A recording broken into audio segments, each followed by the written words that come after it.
Hi, in this video, I will show you how to view your email password in Outlook. So, an important note, Outlook does not show your actual email password anywhere for security, but you can view or recover it using the method I will show you, depending on your device. So, method 1 is checking saved progress in Windows Credential Manager. So, if Outlook is logged in on your PC, Windows may have saved the password. So, simply click on the start icon and search for Control Panel, hit enter.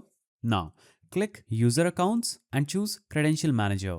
Here, click Windows Credentials and look for entries like Microsoft Office 16 data or Outlook. And your email provider like Gmail, Yahoo, and much more will be saved right here.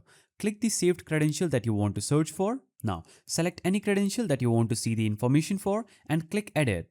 And here you can easily edit this password, and if you see an I option, you can click it and view this password. Now, method 2 is resetting the password from your email provider. So if the password is not visible in Credential Manager, you cannot view it inside Outlook. Instead, reset it. Simply open any browser and go to the search bar and type in myaccount.google.com. Hit enter. Now, click on security and sign in. Here, choose password. Now, make sure you enter your password on this page and click on change password on the next page and update it inside Outlook when prompted. What you can also do is navigate to Outlook, click on your profile icon in the top right and click My Profile. It will take you to your Microsoft account page where you will get the option to change password at the top right. Click change password and it will take you to this page where you'll have to basically approve a sign-in request. After you do this, you'll be taken to the next page where you can easily edit your password, remove it and make a new one that you can see and note down. Now, an important note,